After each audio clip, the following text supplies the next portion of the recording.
Sobrang taas ng Meralco bill ngayon at talaga namang mapapaaray ka sa presyo ng bill ng kuryente mo ngayon.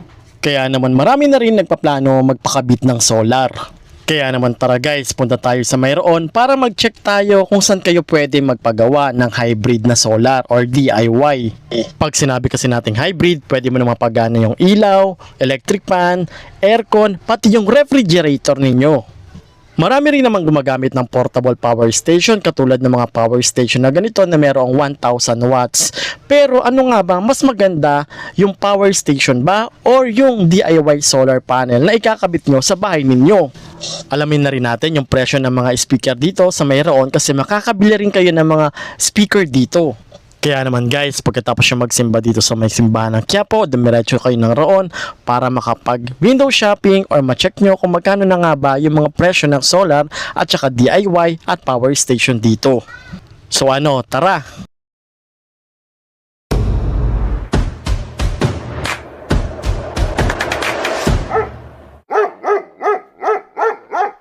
Tayo ngayon guys sa may Raon, Quiapo Raon. Ayan. Yung mga speaker.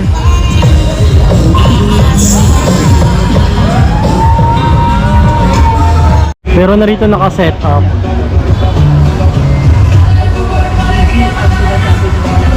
ADR.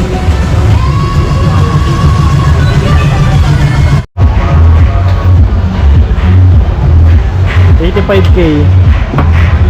Hybrid solar inverter. Ito naman 95K daw. Naka-setup na to. Plug and play na lang to. Kakabit nyo na lang sa ano. Pwede rin kayo magpa-setup sa kanila ng gusto nyo setup. Dito pala sa kanila guys ay nagsisetup sila depende sa budget ninyo. Meron na rin silang nakasetup dito na hybrid at meron din silang setup na maliliit na pwedeng patakbuhin ang electric fan, ilaw at saka TV. Dito rin pala sa kanila guys, pag nagpa-setup kayo may kasama na yan na panel at saka meron na rin kasamang battery. At ito nga pala guys, kapag mga hybrid talaga na setup, kailangan sa expert nyo ipapa-setup para naman hindi masayang yung mga perang nilalabas ninyo. Pag hybrid na setup kasi guys, talaga naman papalo yan ng 100,000 pataas kasama na yung pagse-setup niyan. Pero ang maganda niyan mapapababa yung bill ng Meralco ninyo. Sa una talaga, kailangan nyo mag-invest lalong-lalo na ngayong panahon na sobrang init, sobrang mahal ng kuryente dito sa ating Pilipinas, talaga namang dumodoble yung presyo ng babayaran nyo sa Meralco. Importante rin sa solar na pag-usapan nyo yung warranty at yung tinatawag na after sale. Yung kapag nagkaroon ng problema yung solar nyo, madali nyo silang matawagan para matulungan kayo. Marami rin mga solar panel dito.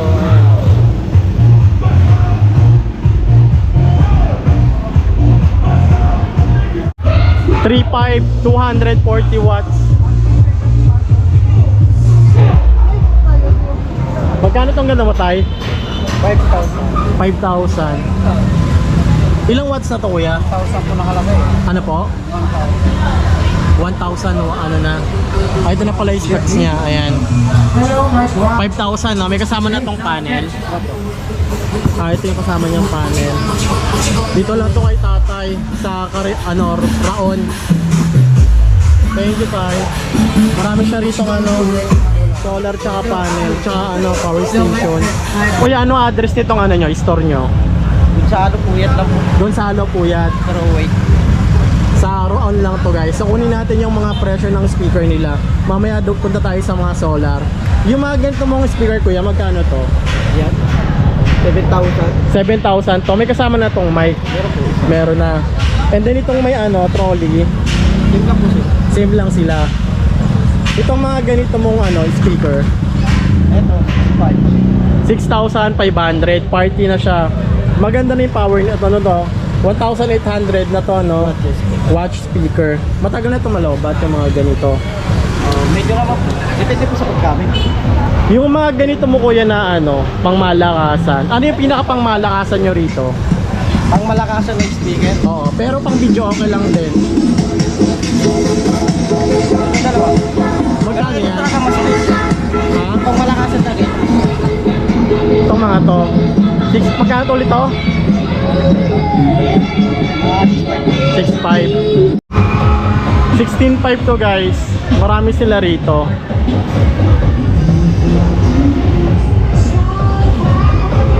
Yung maliit na ito. Oh, ganyan lang. Magkano yung ganun nyo?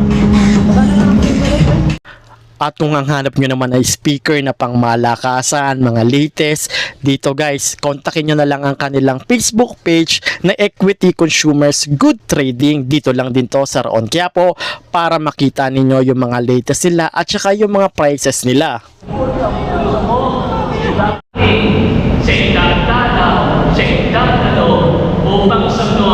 Ngayon guys, papakita ko sa inyo yung gamit kong solar panel na nabili ko sa Roon Quiapo. So meron ako dito guys na 60 watts na solar panel ito. So tama. Pag ganitong panahon na sobrang tirik yung araw, talagang mabilis lang mag full charge yung mga power station natin. So meron naman akong gamit na power station. Meron ako ditong koi. Ayan. Tapos meron din tayong ganitong klaseng power station. Ito. Tapos itong guys, yung ating solar, ano to, 60 watts. Nabili ko to sa Roon. Yung mga ganito, mas mabilis siya maka-full charge sa mga power station. Pero ano ba mas magandang gamitin? Yung power station na ganito o yung DIY na power station. So ngayon, share ko sa inyo experience ko. Mas okay guys kapag DIY yung gagawin ninyo kaysa bumili kayo ng mga ganitong klaseng power station. Yung mga ganito kasi, ang advantage nito pwede nyo siyang bitbitin. Kaso limited lang yung magagamit yung electricity. Unlike sa power station na hanggat may ilaw, may init ng araw, tapos nakapix lang siya, tuloy-tuloy lang yung pasok ng kuryente. Kaya nga guys, mas maganda mag-DIY kayo, tapos mas nakukonsumo nyo yung electricity. Charge ko siya ng 10 AM. Tapos check natin kung ilang oras na. 80% na. Anong oras na ba? 1:25 AM na.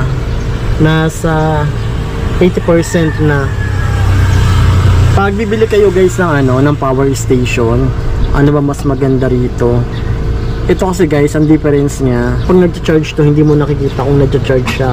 Pero pag ito malalaman mo talaga na nag-charge to. Yung difference niya. Halos same lang din sila ng battery. 220 volts din to. Ito meron siyang dalawa. Para sa DC, ayan, meron din siya sa kabila. Ito para sa mga AC tsaka DC. Ito para sa mga USB. Ayan. Tapos ito naman para sa 220 volts na kunyari sasakay ko ng ilaw, electric fan, ganyan yan siya. Pag USB lang gagamitin nyo, ito lang bubuksan ninyo. Pag kailangan gamitin yung 220 volts, ito.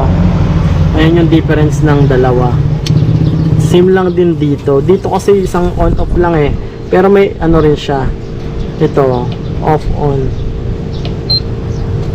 Pero kapag gagamitin nyo to, kailangan nyo buksan tong AC. Ayan siya. 220,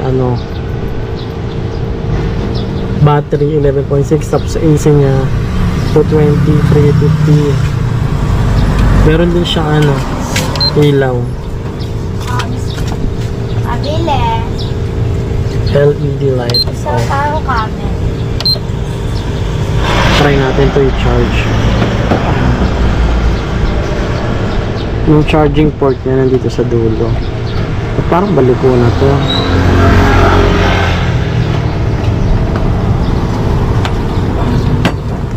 Ayan. 34. I-off na natin to. Kaya nga guys, mas maganda, suggest ko lang to base experience ko, mag-DIY kayo. Kung ipipix lang din naman ninyo sa bahay nyo, mag-DIY kayo. Yung mga ganito kasing power station, yung mga portable, mabilis talaga siya malobat. So, yung mga ganito, gamit ko kasi ito sa aso ko, sa mga dogs ko. So, ginagamitan ko lang yan ng clip fan. Tapos, 12 hours lang yung itatagal niya sa clip fan. Pero kapag naka-DIY kayo, naka-fix na, may battery, yung ano nyo, yung solar panel nyo, mas maganda, mas malaki, mas masusulit nyo yung kuryente gamit ang init ng araw. So, yun lang. So kapag bibili naman kayo ng mga pang DIY nyo, pwede kayo bumili sa online, sa Shopee, tsaka sa Ramon. And that's it for today's video guys. So yun na nga guys, kapag mga DIY na mga hybrid, so medyo talaga pricey yun. Pero sobrang laki naman na maitutulong sa inyo, no? Kasi pwede nyo nang paandarin yung aircon nyo, yung TV ninyo, at iba pang appliances kapag hybrid. Pero medyo pricey lang din talaga. Kailangan nyo talaga mag-invest sa una, pero sa mga susunod na buwan, talaga magiging zero balance yung babayaran nyo, or liliit talaga yung babayaran yung expenses nyo. Meron din naman sila dong mga binibenta mga parts na pang DIY na hybrid. Mag-ikot-ikot na lang kayo. Meron din naman mga maliliit na DIY setup doon. Kung gusto nyo lang naman yung mga pang ilaw, pang electric fan, TV, meron doon. At pag naghahanap naman kayo ng mga pang karaoke, speaker, meron din sa Mayroon. So abangan nyo guys, ngayong May guys, possible na magbibigay pa tayo ng isang puppy. Abangan nyo yan. Basta kailangan naka-like, share at naka-subscribe kayo dito sa ating YouTube channel na Chicho Pau Family. At follow nyo na rin ako sa aking Facebook page na Chicho Pau Family. Pati na rin yung ating TikTok account na Chicho Pau Family. And antayin nyo na lang yung aking announcement kung kailan tayo mamimigay ulit ng isang black na Shih Tzu na male. So yun lang. Thank you for watching at see you on my next video. Bye-bye.